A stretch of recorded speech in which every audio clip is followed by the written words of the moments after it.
Animal సినిమాలో ఒక scene ఉంటుంది. ఇప్పుడు ఈ సీన్కి జియో పాలిటిక్స్కి ఏంటి సంబంధం అనే డౌట్ మీకు వస్తే ముందు ఈ సీన్ ఒకసారి మీరు వినండి. ఇదేది రణబీర్ కపూర్ యానిమల్ సినిమా. ఇది సినిమాలో ఈ హీరో చెల్లి భర్త ఎవడైతే ఉన్నాడో ఆయనే తండ్రిని చంపుదాం అనుకుంటున్నాడని చెప్పి తెలిసిన తర్వాత ఇది ఫ్యూనరల్ సీన్లో ఉంటుంది. ఇది మీకు విజువల్ కనబడుతుంటుంది. సొంత బావని చంపేద్దాం అనుకుంటాడు. డిసైడ్ అయిన నెక్స్ట్ సెకండ్ ఆ బావ దగ్గరికి వెళ్ళి ఎటువంటి వార్నింగ్ ఇవ్వడాయన అలా నడుచుకుంటూ వెళ్ళి సెగ్వేలో లెఫ్ట్ తీసుకొని చెల్లి దగ్గరికి వెళ్ళి చెల్లిని కౌగిలించుకుంటాడు. ఇప్పుడు ఈ సీన్ నేను ఎందుకు చెప్పానంటే ఇరాన్కి అమెరికాకి మధ్యలో ఉండే హాస్టిలిటీ మన అందరికీ తెలిసిందే. ఒక యుద్ధం లాంటిది జరగబోతుంది. ఇలాంటి టైంలో అమెరికా యుద్ధం చేస్తాను, మీ మీద యుద్ధానికి వస్తున్నాం, you are putting our boots on the ground అని చెప్పడం బదులు డీజేటీ గారు బయటకు వచ్చి ట్వీట్ రూపంలోనూ మైక్ ముందు స్పీచ్ రూపంలోనూ ఒక స్టేట్మెంట్ చాలా బలంగా ఇచ్చారు ఆయన. ఇది డైరెక్ట్గా ఇరాన్లో జరుగుతున్న ప్రొటెస్ట్ని, ఆ ప్రొటెస్టర్స్ని ఉద్దేశిస్తూ, ఎందుకంటే వైడ్ స్కేల్లో ప్రొటెస్ట్లు జరుగుతున్నాయి.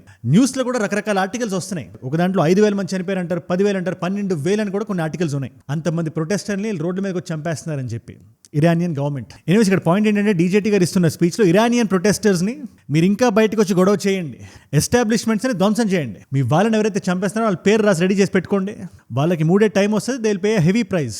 Iranian patriots keep protesting, take over your institutions if possible. I say save their names because they'll pay a very big price. అది ఎప్పుడని నేను చెప్పలేని చెప్పి ఇండైరెక్ట్గా ధమ్కీ ఇస్తున్నారు. కానీ డైరెక్ట్గా ఇచ్చిన ధమ్కీ ఏంటో తెలుసా? అమెరికన్ ట్రూప్స్ ఎవరైతే సెంట్కామ్ బేస్లో కానీ ఆ చుట్టుపక్కల దేశాల్లో ఏవేవైతే బేస్లు ఉంటాయో అక్కడ ఉండే ట్రూప్స్ మొత్తాన్ని విత్డ్రా చేపిస్తుంది అమెరికా. ఎలా అయితే రణబీర్ కపూర్ వెళ్ళి కౌగిలించుకున్నాడో. ఎందుకంటే ట్రూప్స్ని ఎందుకు వెనక్కి రప్పిస్తారు? అక్కడ రేపు యుద్ధాలు జరిగితే, మిజైల్స్ పడితే అమెరికన్ ట్రూప్స్ పర్సనల్గా అక్కడ ఉంటే వాళ్ళ ప్రాణానికి ప్రమాదం రాకుండా ముందే వెనక్కి రప్పిస్తున్నారు. ఇది అమెరికా మాత్రం ఇస్తున్న స్టేట్మెంట్ కదా, భారతదేశం కూడా ఇండియన్స్ ఎవరైతే ఇరాన్లో ఉన్నారో మీరు వెనక్కి వచ్చేసేయండి, లేదా వెళ్ళి సేఫ్గా ఉండండి అని ఒక నోటిఫికేషన్ మనం జారీ చేశాం. మనం జయశంకర్ గారు కూడా ట్వీట్ చేశారు, ఇరాన్లో ఆన్గోయింగ్ సిచ్యువేషన్ మేము చాలా బలంగా పరిశీలిస్తున్నాను, నేను మాట్లాడాను అక్కడ మినిస్టర్తో, ఈ సయ్యద్ అబ్బాస్ అరాక్చి గారు అన్నారు, ఆయనతో మాట్లాడాను అని ఒక పక్క ఈయన చెప్తుంటే ఇరాన్ అండ్ ఇండియా ఎంబసీ ఒకటి ఉంది, వాళ్ళు స్టేట్మెంట్ జారీ చేశారు. They are very very clear. ఇవాళ అమెరికన్ అగ్రెసివ్నెస్ ఏదైతే వేరే దేశాల మీద ఉందో మా దేశాల మీద రావట్లేదు కదా, మేము సైలెంట్గా ఉంటాం, చూస్తూ ఊరుకుంటాం, మీరు ఊరుకోకండి. ఇది ఇండైరెక్ట్గా ఇరాన్ భారతదేశాన్ని అంటుంది, మీరు సైలెంట్గా ఉంటే ఆ పర్యవసానాలు మీరు కూడా ఫేస్ చేస్తారు. మీ ఎకానమీ ఎంత పెద్దదైనా అవనివ్వండి, మీ జీడీపీ గ్రోత్ రేట్ ఎంతైనా ఉండనివ్వండి. ఈ వర్డ్స్ రాస్తుంది ఇక్కడ. నేను ఒకటే చెప్దాం అనుకున్నా బిఫోర్ వి మూవ్ ఫర్దర్. ఇదే ఇరాన్ మనకి ఆపరేషన్ సింధూర్ జరిగినప్పుడు ఒక్క మాట ఎందుకు మాట్లాడలేదు?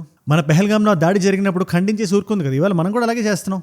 ఏ దేశానికి ఆ దేశం ముందు వస్తుంది. ఇవాళ ప్రస్తుతానికి మన సమస్యలు మనకు ముందు రావాలి. మన ఇంటర్నల్గా మనకి ఏం జరుగుతుంది, మన చుట్టుపక్కల ఉండే బంగ్లాదేశ్ కానీ, పాకిస్తాన్ కానీ, చైనా కానీ, దాని మీద మన ఫోకస్ ఉండాలి. కానీ దీని మీద మనం ఓవర్ బోర్డ్ వెళ్ళి అవసరానికి మించి ట్రంప్ గారు ఆల్రెడీ మనతో హాస్టైల్గా ఉంటే ఆ హాస్టిలిటీని ఇంకా పెంచేలా మనం ప్రవర్తించకూడదని చెప్పి నా భావన.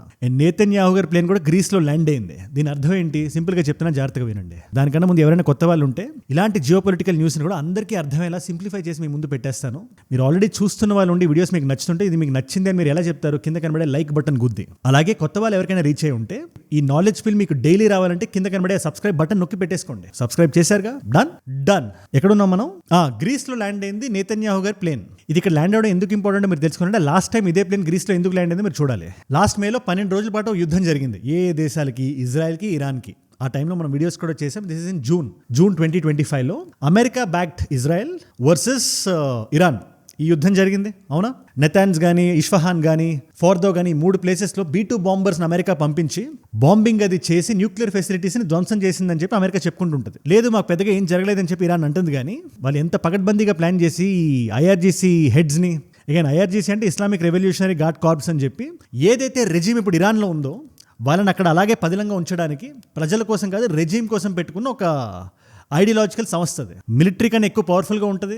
ఇన్ఫాక్ట్ ఆ చుట్టుపక్కల ఉండే దేశాల్లో ఉండే రెబెల్ గ్రూప్స్ ఉంటాయి కదా, ఎగ్జాంపుల్ లెబనాన్లో ఉండే హెజ్బుల్లా కానీ, యెమెన్లో ఉండే హూతీస్ కానీ, ఇజ్రాయెల్ పక్కన గాజాలో ఉండే హమాస్ కానీ, వీళ్ళందరికీ కూడా ఒక అనఫిషియల్ హెడ్ లాంటి సంస్థ అది. అండ్ వాళ్ళ మిలిటరీ గ్రేడ్ని స్కేల్ని కూడా ఈ 12 రోజుల యుద్ధం చూసి మీరు తక్కువ అంచనా వేయకండి. అది తక్కువేం లేదు. అది గట్టిగా మాట్లాడితే 5,80,000 మంది ఉన్నారు ఇరాన్లో ఉండే మిలిటరీ ప్లస్ ఈ IRGCని కంబైన్ చేసి మనం చూస్తే వీళ్ళు active people. Inactive people around 2 లక్షల మంది ఉన్నారు. ప్లస్ ఈ షహీద్ డ్రోన్స్ అని చెప్పి మిజైల్స్ వీటిలన్నీ చాలా ఎక్కువ ఉన్నాయి ఇరాన్లో. మన యుద్ధంలో వాళ్ళు ఓడిపోయారు, వాళ్ళకి సంబంధించిన చాలా మంది లీడర్స్ చనిపోయారు, కానీ ఆ స్కేల్ అయితే అలాగే ఇంటాక్ట్ ఉంది. ఎనీవేస్ ఆ యుద్ధం జరుగుతున్నప్పుడు నేతన్యాహు గారు ఇదే ప్లేన్ వేసుకొని అదే గ్రీస్కి వెళ్ళి ల్యాండ్ అయ్యారు. తర్వాత B-2 బాంబర్లు వచ్చి బాంబింగ్ చేసినాయి. ఇది ఇక్కడ ఎందుకు సిగ్నిఫికెంట్ అంటే, ఒకవేళ ఆ టైంలో ఇరాన్ కానీ రిటాలియేట్ అయ్యి ఉంటే ఇజ్రాయెల్ మీద చాలా వరకు బాంబింగ్ మిజైల్స్ అవి వేసింది కదా, ఇందులో ఏ మిజైల్ అయినా బై మిస్టేక్ కూడా నేతన్యాహు గారి రెసిడెన్స్ మీద కానీ లేదా ఆయన వెళ్తున్న వెహికల్ మీద కానీ పడకుండా ఉండడానికి ఆయన సేఫ్గా ఉంచడానికి గ్రీస్లో ల్యాండ్ అయ్యారు. ఇప్పుడు కూడా అదే గ్రీస్లో ల్యాండ్ అయ్యారు. సో ఇన్ని విధాలుగా మనకు కనబడుతుంది ఇక్కడ సిచ్యువేషన్ అమెరికా ఇరాన్ మీదకి వెళ్ళబోతుంది అని. ఇన్ఫాక్ట్ అమెరికాకి ఇరాన్ మీదే కాదు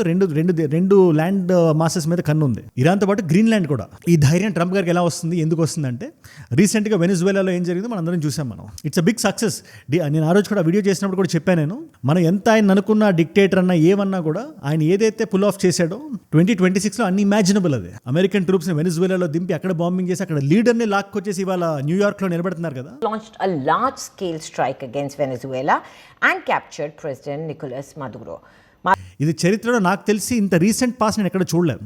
సద్దాం హుస్సేన్ అప్పుడు కూడా అదే దేశంలో ఆయనకి ట్రయల్ జరిగింది, కానీ ఇక్కడ ఈ కేసు డిఫరెంట్. సో ఏదైనా ఒక గెలుపు ఉంటే ఒక ధైర్యం ఉంటుంది కదా, ఆ ధైర్యమే ఇవాళ డీజేటీ కానీ ఓకే ఒక దేశం అయింది కదా, దాన్ని టిక్ చేస్తాం కదా, ఇంకా ఏ దేశాలు మనకు విరుద్ధంగా ఉన్నాయి ఆయా దేశాల మీదకి వెళ్ళి మనం ఆజిమాయిషి చలాయిద్దాం. అందులో గ్రీన్లాండ్ ఉంది, డెన్మార్క్ కింగ్డమ్లోకి వస్తుంది. అది ల్యాండ్ మాస్ చాలా ఎక్కువే, ఆల్మోస్ట్ భారతదేశం కంటే కొంచెం చిన్నది ఉంటుంది, బట్ అందులో ఉండే జనాభా చాలా తక్కువ, 56,000 మంది ఉంటారు. కాకపోతే అది క్రిటికల్ మినరల్స్కి చాలా ఇంపార్టెంట్ ఫ్యాక్టర్ ఆ ల్యాండ్. అది అక్కడ ఉండే క్రిటికల్ మినరల్స్ కానీ తీసి కొన్ని trillions of dollars worth of critical minerals అక్కడ ఉన్నాయని చెప్పి వార్తలు ఉన్నాయి. వాళ్ళు దాన్ని కరెక్ట్గా వాడగలిగితే మనం వాడే సెల్ ఫోన్స్, ల్యాప్టాప్స్, చాలా విషయాల్లో దాన్ని వాడొచ్చు. మనం సప్లై చేసిన అమెరికాకు ఒక ఎడ్జ్ వస్తుంది, ఆ ఎడ్జ్ ఇప్పుడు డీజేటీ గారికి కావాలి. అలాగే ఇవాళ ఇరాన్ మీదకి వెళ్తే ఇరాన్కి ఇజ్రాయెల్కి జరుగుతున్న ఐడియాలజికల్ గొడవ మన అందరికీ తెలిసిందే. దాంట్లో భారతదేశం ఎటు సైడ్ ఉండాలని చెప్పి నేను చెప్పను, బికాజ్ మన సమస్యలు మనకు ఉన్నాయి కాబట్టి. బట్ ఈ కరెంట్ రెజిమ్ ఏదైతే ఖమేనీ రెజిమ్ ఇరాన్లో ఉందో వాళ్ళు complete anti America, pro Russia ఉన్నారు ప్రస్తుతానికి.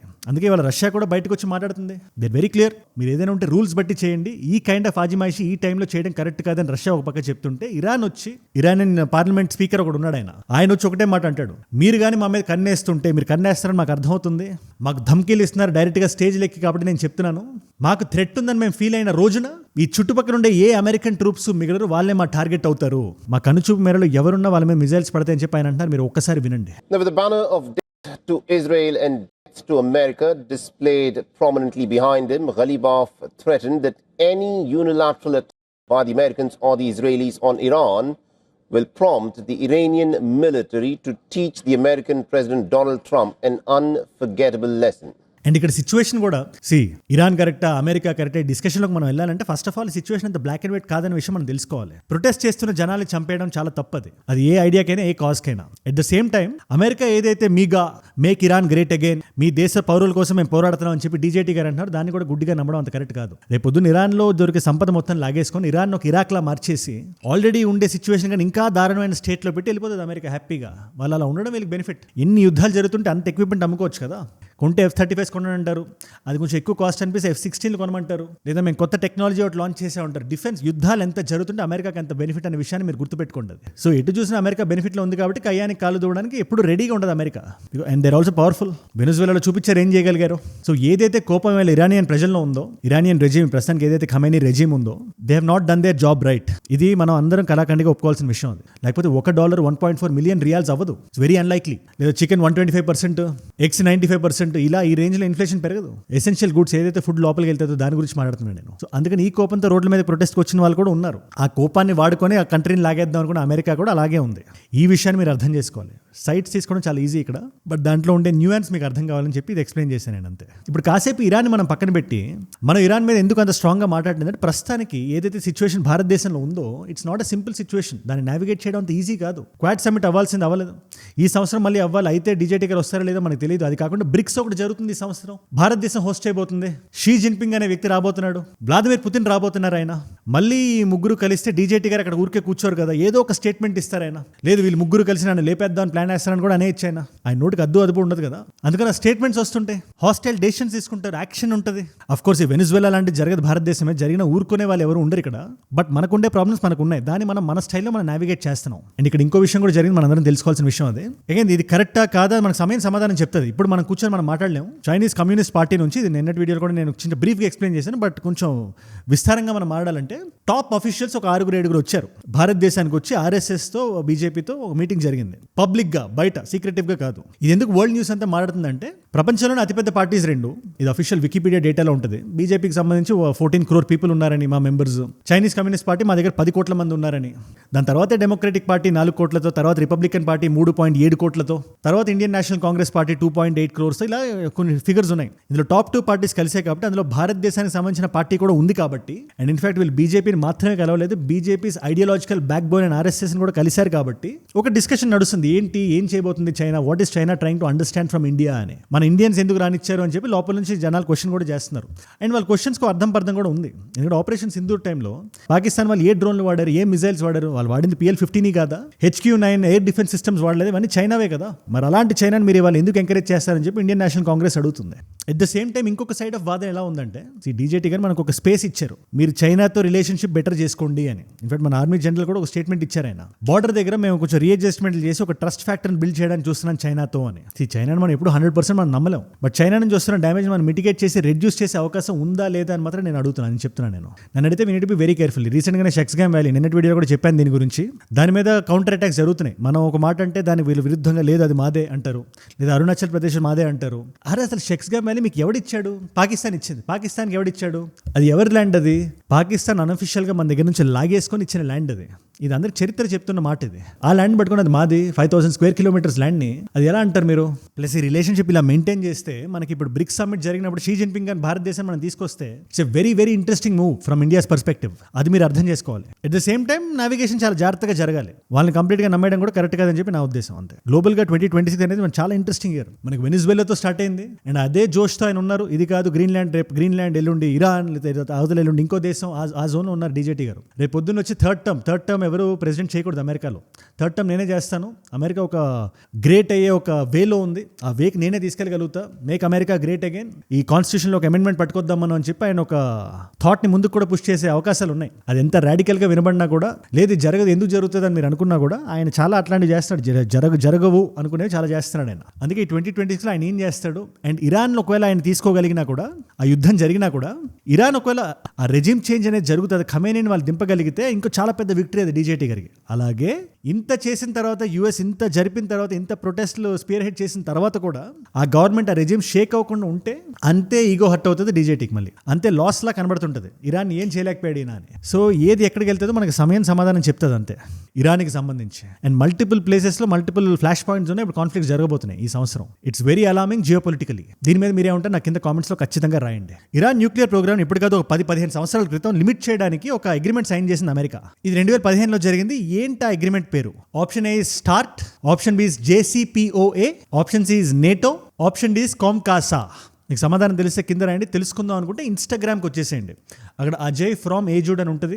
It's a verified profile, tick mark ఉంటుంది. మీరు డైరెక్ట్గా అక్కడికి వచ్చేసేయచ్చు నాతో ఇంటరాక్ట్ అవ్వడానికైనా, ఇలాంటివి ఏమైనా డౌట్స్ ఉన్నా, లేదా DMలో ఈ పర్టికులర్ టాపిక్ మీద మీరు మాట్లాడండి అని చెప్పడానికైనా. It's a tight net community. ఈ ఛానల్లో మీరు చెప్పిన టాపిక్స్ ఇక్కడ వస్తుంటాయి. సో అక్కడ కూడా మీరు ఫాలో కొట్టి పెట్టేసుకోండి. అండ్ ఏజుడ్ గ్లోబల్ అన్ఫిల్టర్డ్ అని చెప్పి మనకి 2 other ఛానల్స్ ఉన్నాయి. గ్లోబల్లో మీ నాన్ తెలుగు ఫ్రెండ్స్కి నా కైండ్ ఆఫ్ వీడియోస్ మీరు షేర్ చేద్దాం అనుకున్నా, అన్ఫిల్టర్డ్లో fitness, fashion, life style, grooming content మీరు మళ్ళీ చూద్దాం అనుకున్నా, ఈ రెండింటిని సబ్స్క్రైబ్ చేసి సపోర్ట్ చేయండి. అండ్ మీరు ఇక్కడ దాకా ఈ వీడియోలో వచ్చారంటే ఈ వీడియోస్ మిమ్మల్ని లాక్కట్టుకుంటున్నాయి, ఒక వాల్యూ పొందుతున్నారు. Thank you so much for that. మీరు ఇస్తున్న ఈ వాచ్ టైం, మీ రిటెన్షన్ ఉంది కదా, ప్రాణం పెట్టి నన్ను పనిచేయడానికి, రోజు నిర్భయంగా నిర్మోహమాటంగా మాట్లాడడానికి నన్ను ప్రేరేపిస్తుంది, ప్రోత్సహిస్తుంది. నేను ఒకటే చెప్దాం అనుకున్నా, ఎవరైతే డైలీ వ్యూవర్స్ ఉన్నారో సింపుల్గా తెగొట్టేసేయాలంటే కింద కనబడే లైక్ బటన్ గుద్ది పెట్టుకోండి.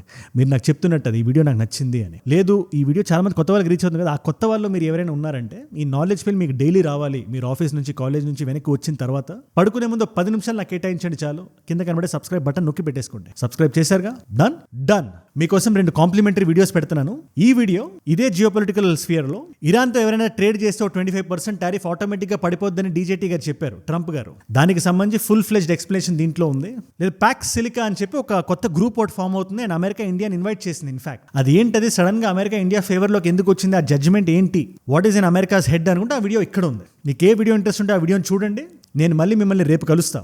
మనందరం కలిసి పెరగాలి, కలిసి ఎదగాలి. Let us all grow together. Let us all rise together. Rise above ignorance, rise above arrogance, rise above hate. ఏజుడ్ అంటే మనం. జై హింద్, జై భారత్, జై ఆంజనేయ. ఓం నమః శివాయ.